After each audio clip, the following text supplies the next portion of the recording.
Okay, everyone, welcome to another episode of the Intellectual Saviors of Wrestling with your hosts, the Master of the Brain Damage, I'm Martin. and the one and only Sam H. This is the Raw review from the 13th of June. More build up to Money in the Bank. So, let's get it started.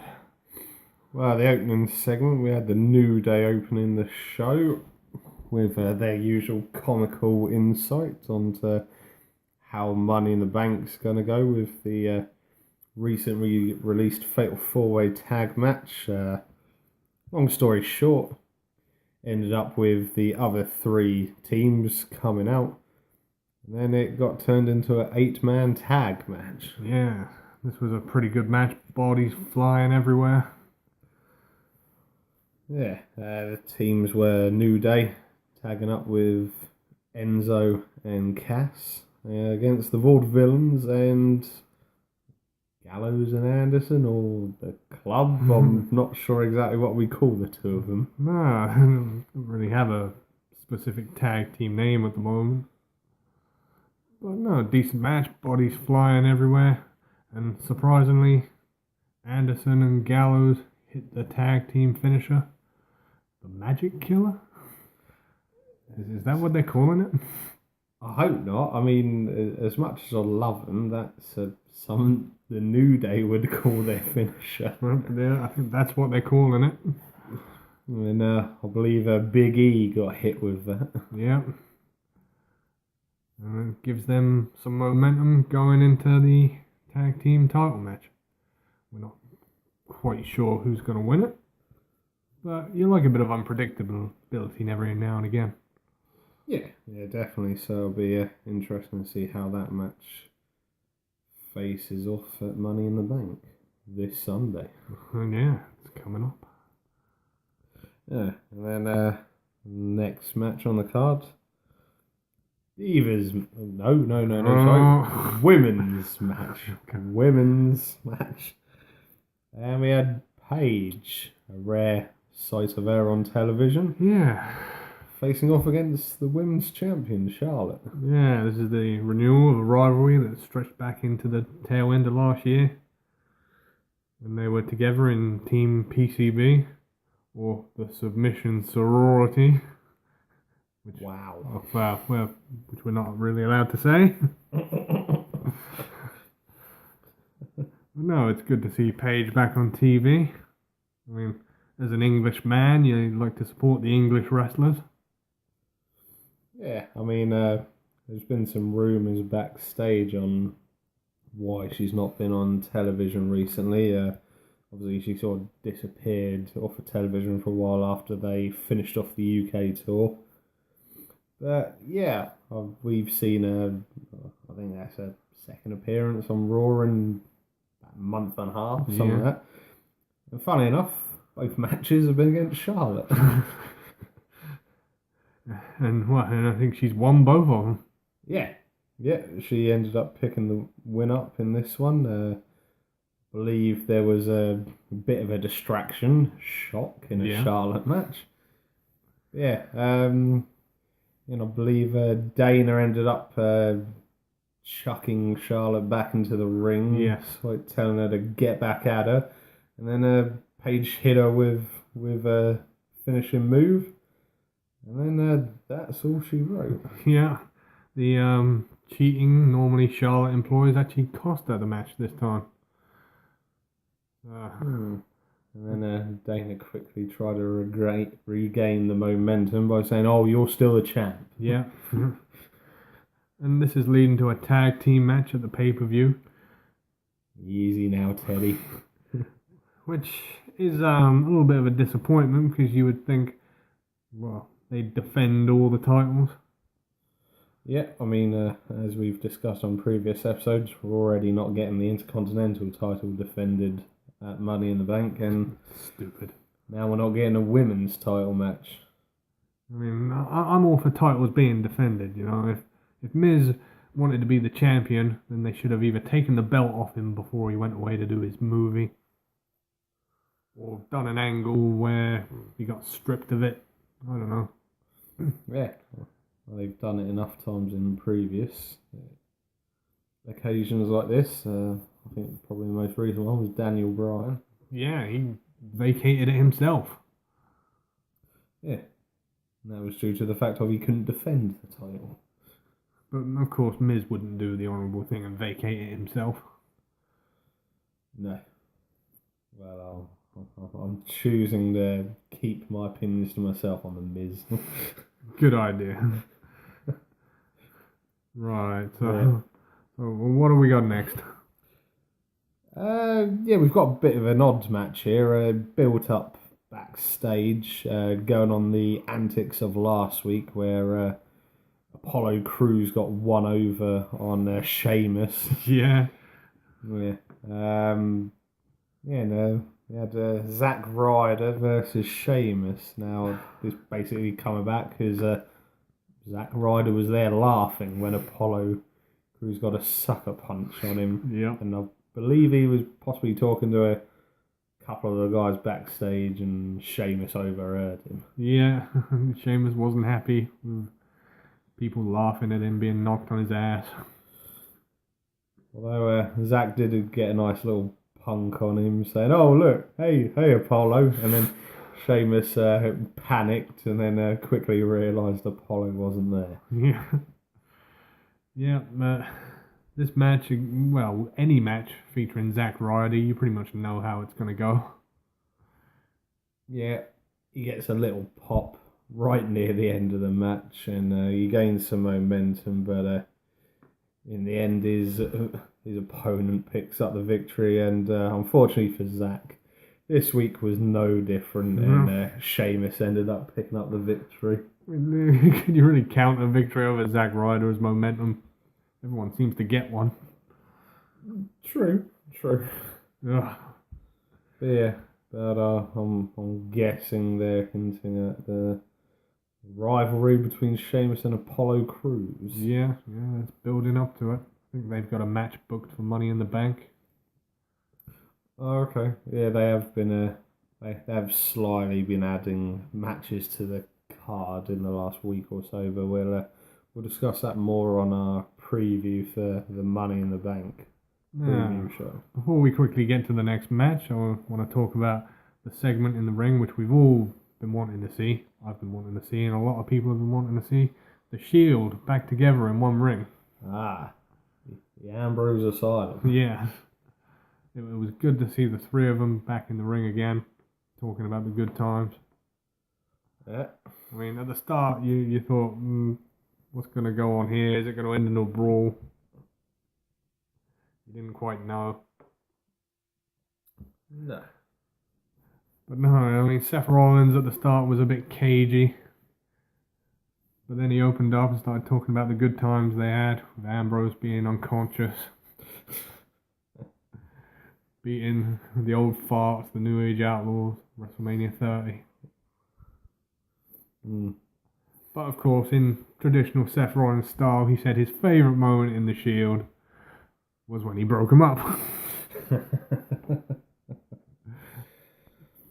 Yeah, and then obviously he then went on to explain about how he stole the limelight from Roman at WrestleMania last year. Yeah. That's what I like about this rivalry. I mean, when they did that preview video last week, there is so much history. This really is a big headline match. And despite what they say trying to shove down your throat, it probably will be a future WrestleMania main event. Yeah. And you see, and I like the tease of Ambrose potentially winning the Money in the Bank briefcase and possibly turning it into a triple threat on the night. That'd be interesting. Certainly, I don't believe something they've done before. No. Well, it remains to be seen whether it actually happens, but the tease is there. Yeah. So we'll wait and see how that all plays out. Righto, next match. We've got a Money in the Bank preview match. Oh. But for a change, it wasn't one of the predictable ones. We had Cesaro versus Sami Zayn. Yes. Now, anyone who's watched NXT in the past will know these two have had some amazing matches on NXT. I mean, I would have been happy if the match had gone on a bit longer, maybe another 5 minutes or so. Yeah, unfortunately, we know timing hasn't been the best with the booking department of the WWE in recent times. But no, this match needed a bit more time, I feel. Still a good match, solid match, and an unpredictable finish. Yeah. Sami Zayn with the momentum. I mean, they had the backstage thing where Cesaro said he hadn't beaten anyone yet. Yeah. And hopefully this will build Sami onto bigger and better things. Yeah, I mean, if we're being honest with one another, we're probably not expecting him to actually win Money in the Bank. No, not this year. But, it's a big high-profile match for him to be involved with fairly early on in his career in the on the main roster. So yeah, let's hope they just keep on building this momentum and as you say, maybe next year, depending on how things play out. I mean, I think he'll do a few good moves, but I can't see him winning it. Not this year. Will we see him put Kevin Owens through another ladder? Oh God, again. You see, that is more the thing people remember about that match at WrestleMania. Not Zack Ryder winning it. Yeah. Just the sight of Kevin Owens with his head in the ladder. Yeah. I think pretty much everyone's initial reactions is, oh my God, is Kevin Owens moving? Yeah. It was the old classic King moment. That's it, he's dead.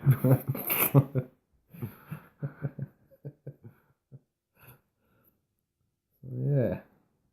Yeah, and then that's all she wrote for that one. Let's move on to the next match, which got brought up backstage. Yeah. We had a segment backstage with Stephanie and Shane discussing. Then we had a unexpected visitor coming to the office. Corporate Kane. Yeah, the return of Corporate Kane. Yeah. Didn't have his mug this time though. World's greatest director of operations. Yeah, and like last week with Teddy Long, he was laying down his claim for him wanting to run SmackDown. Yeah. Yeah, it was a fairly comical segment, and then Kevin Owens burst into the office, shortly followed by Alberto Del Rio. And then it sort of quickly escalated, and Kane come up with the ingenious idea about putting them in a tag team match. Yep. And the stipulation was if they lost, then the Lucha Dragons would replace them in the Money in the Bank match. Yeah. Now, as exciting as it was for everyone, I think if everyone's being honest, they always had in their back of their heads, surely they're not going to change the participants this late. No. And so close to the event. But it did make for an interesting match. Yeah. Because you had the idea of, tag team partners that didn't want to work together, but they had to. And it made for some comical moments in that match. Yeah, there were quite a few moments where I think Kevin Owens wanted to lay Alberto down flat on his ass. There was one thing that I really liked. Alberto Del Rio was close to being counted out. And Kevin Owens was on the apron shouting at him, going, get up, you idiot. And he ended up picking him up and throwing him back in the ring himself. Yeah. And shouting, I have to do everything around here. Yeah, but in the end, Kevin Owens and Alberto Del Rio ended up picking up the victory and keeping their spots in the Money in the Bank ladder match. Now, before we get on to the main event, there's another segment. Well, I say segment. Titus O'Neil was due for a match, and it didn't quite happen. No. Rusev came from behind, which, hold on a second, doesn't sound strictly PG. Sorry, WWE. Ambushed Titus O'Neil, took him out, which he seems to do to every person he wrestles recently. Yeah, yeah. And then he put in his submission lock on the top of the Titantron, and then he quickly got surrounded by about 10 referees who astonishingly couldn't break the hold. Yeah, I mean, come on, is he that strong that you can't have 10 referees get him off? Don't really like to make us believe this, but in reality, it's pretty hard to, in real life, for anyone to actually do that. I mean, maybe someone like Brock Lesnar, possibly. Yes. But yeah, not Rusev. Despite the Bulgarian brute gimmick, in hindsight, he's an average-sized guy. I mean, Christ, pull his hair, kick him in the nuts. If you're that concerned about someone's safety, you do what you have to do.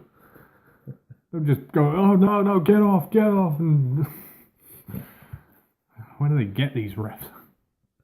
Yeah, so that was that. And then before we move on again to the main event, we had another segment as well. The contract signing for the Money in the Bank match, which is apparently the match that everyone's been wanting for the last 15 years, I think they're claiming. Yeah. Something silly like that. Match between John Cena and AJ Styles. Well, it's not one of my dream matches, I can tell you that much. No. I mean, despite everything, yes, Cena's been a big player for a long time, and, give him his dues for being around for that long, but I think in hindsight, if we go back in history the last 15 years, I highly doubt most people's dream match would be between these two guys. Yeah, I don't think anyone's dream match would include Cena versus anyone. Yeah. Face of the company or not. Maybe 2003, 2004 era Cena, Possibly. But yeah, apart from that, I doubt it. I mean, to be fair, I'd much rather see CM Punk versus AJ Styles. Yeah. But I don't see that happening anytime soon. But no, Cena with his thing brings out 2 contracts. One stating that he can have AJ Styles with Gallows and Anderson, and the other is a straight single. See, Cena does his usual playing on the crowd thing, be a man, give the match the fans deserve and all that, just a straight me versus you, find out who truly is the best. You see, and this about Cena really gets to me. He comes out, he gets booed, people tell him he sucks, and he still has to play up to the crowd. Look at me, I can fight one-on-one. Yeah, we get it. We've had, 14 years of this. Yeah, pretty much. You don't need to make Cena look like a man. No, he's, what does he say? We've had it shoved down our throats for the last 14 odd years. It's nothing new we haven't seen before. Like, it annoys me because this is the only way he can get people to cheer from him. But even then, he doesn't get the full crowd's reaction. He never will. Not again. And in the end, AJ signed the one where it's just straight singles match. Yep. The club won't be at ringside.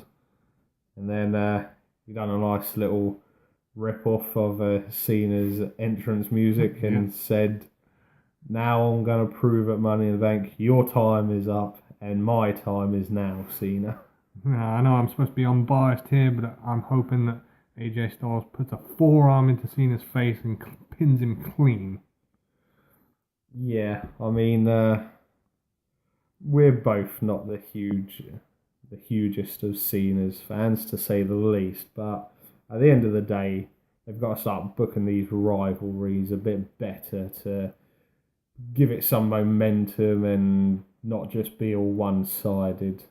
I mean, if they're going to drag this on for, say, argument's sake, for a couple of months, maybe even 3 months, they have to have AJ at least going over once. Yeah, I think he needs it too, because he's lost at the last 3 pay-per-views.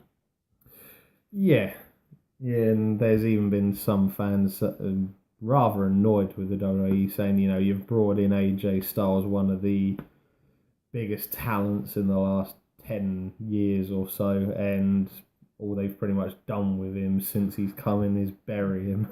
Yeah. And was there much point of it? I mean, yeah, we know he's a former TNA guy.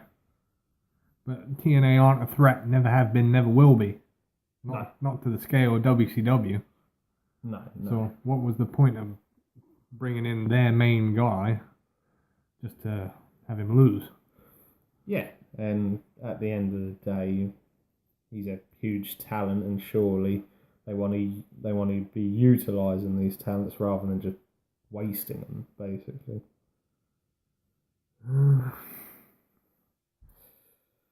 Yeah, I think we'll end that segment there, and now onto the main event. Yep. Now, we haven't seen this match too many times in recent history. we had a singles match to close the night out. It was Dean Ambrose versus Chris Jericho. Wow, that's just amazing planning. I mean, Christ, we haven't seen that match in about 3 weeks. If that. 2 weeks. I'm pretty sure it was a SmackDown main event not so long ago.